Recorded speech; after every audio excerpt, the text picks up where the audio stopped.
నీకోసం మంచి మాటలు మిత్రమా. నువ్వు గెలిచిన తరువాత అదుగో నేను చెప్పాను కదా మా వాడు సాధిస్తాడు అని అంటూ మాట కలిపేవాళ్లే ఎక్కువగా ఉంటారు. నువ్వు ఎంత కష్టపడుతున్నావో ఎవ్వరికీ అవసరం లేదు. చివరికి నువ్వు ఏం నిరూపిస్తావో దాని మీదే నీ జీవితం ఆధారపడి ఉంటుంది. లక్ష్యం కోసం ప్రయత్నించే వాళ్ళు లక్షల్లో ఉంటారు, కష్టపడేవాళ్ళు వేలల్లో ఉంటారు. కానీ వాళ్ళ గురించి ఒక్క మాట కూడా మాట్లాడని ఆ నోళ్ళు కేవలం గెలిచిన ఒక్కరి గురించే ఆ నోళ్ళు మాట్లాడుతూ ఉంటాయి. ఇక్కడ కష్టాల గురించి చర్చలు జరగవు. విజయాన్ని మోసుకొచ్చేవాడినే భుజాలపై ఎత్తుకుంటారు. అందుకే నీ కష్టాల గురించి ఎవరికీ చెప్పకు, నిశ్శబ్దంగా పోరాడు. నీ విజయమే ఈ ప్రపంచానికి నీ కష్టం గురించి బోధిస్తుంది. ఒక్కసారిగా నీ ఇంటి ముందు ఉన్న చెట్టు ఎదిగి కాయలు కాస్తే నువ్వు నమ్మలేవు కదా, అలాగే ఒక్కసారిగా సంపాదించడం కూడా అలాగే సాధ్యం కాదు, ఎవ్వరూ నమ్మరు కూడా. అందుకే నెమ్మదిగా కష్టపడి పైకెదుగు. నిన్ను ఎవ్వరూ పట్టించుకోలేదని, నిన్నెవ్వరూ గుర్తించలేదని నిరాశపడి ఆకాశాన్ని ఒక్కసారిగా అందిపుచ్చుకోవాలని ఆశపడకు. అలా ఆశపడితే పడిపోతావు. కొంచెం కొంచెంగా కష్టపడి పైకెదుగు. ఈ ప్రపంచం, ఈ జనం నిన్ను అప్పుడే గుర్తిస్తారు.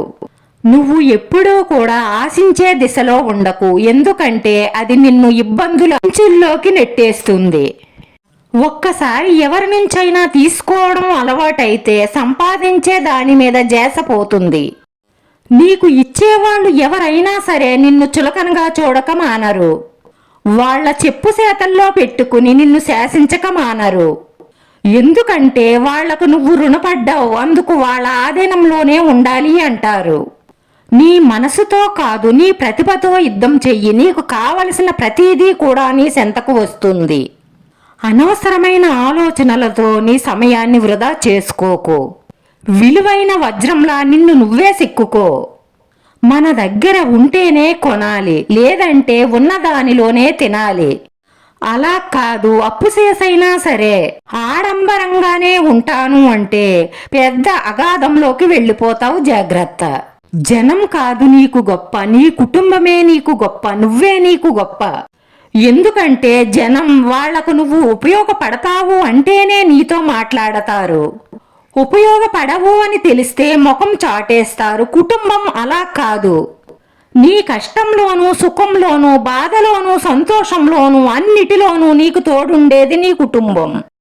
బయట వాళ్లను ఉదాహరణగా చేసి నీ కుటుంబంలో ఉన్న వారిని నువ్వు బాధ పెట్టకు. ప్రతి ఒక్కరి జీవితంలోనూ కష్ట సుఖాలు సర్వసాధారణం.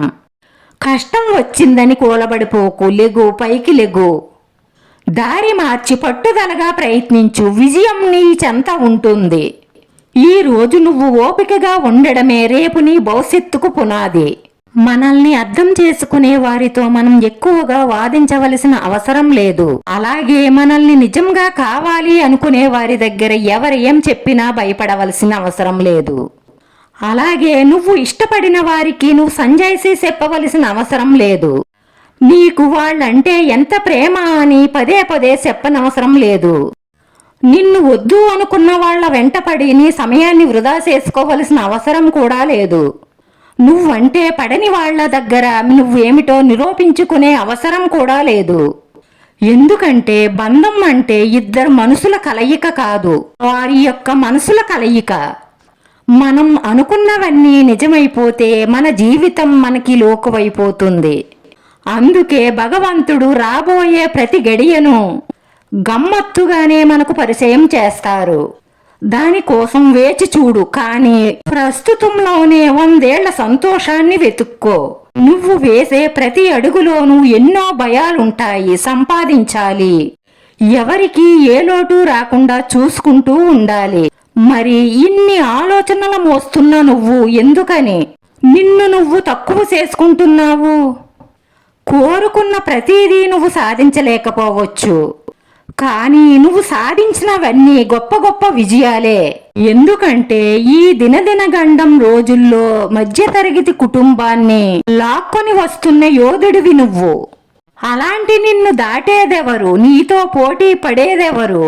నువ్వు ఒక అడుగు వెనక్కి వేశావు అంటే అది నీ పరిస్థితి వల్ల కావచ్చు. నువ్వు పోటీకి దూరం అవుతున్నావు అంటే అది నీకుండే గజిబిజి జీవితం కావచ్చు. అంతేకాని నువ్వెందులోనూ తీసిపోలేదు. అంతేకాదు, నువ్వు ఎందులోనూ తక్కువ కాదు. ఎందుకంటే నువ్వొక మధ్య తరగతి మేలిం బంగారానివి. నీ విలువ ఎవరికీ తెలియడం లేదని, నిన్ను ఎవ్వరూ పట్టించుకోవడం లేదని నువ్వు అనుకుంటున్నావు.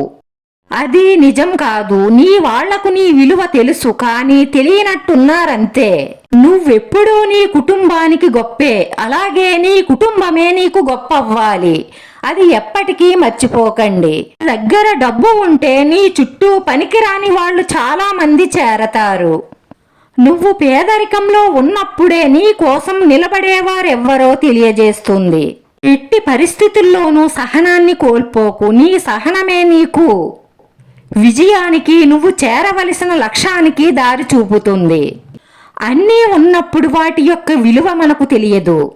ఇక అవి దొరకవు, దరి చేరవు అనుకున్నప్పుడే మనకు సరిగ్గా తెలుస్తుంది అవి లేని లోటు ఏమిటో అని.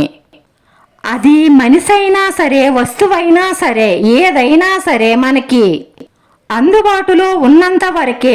ఒక్కసారి చెయ్యి జారిపోయాక తలుచుకుంటూ తల్లడిల్లిపోవడం తప్ప ప్రయోజనం ఉండదు. ఇన్ని మంచి మాటల్లో మీకు ఏ మంచి మాట నచ్చిందో కామెంట్ చెయ్యండి. వీడియో నచ్చితే లైక్ చేయండి, షేర్ చేయండి, సబ్స్క్రైబ్ చేసుకుని పక్కనే ఉన్న బెల్ ఐకాన్ క్లిక్ చేస్తే నేను పెట్టి ప్రతి వీడియో కూడా మీకు వెంటనే నోటిఫికేషన్ వస్తుంది. ధన్యవాదాలు మిత్రమా.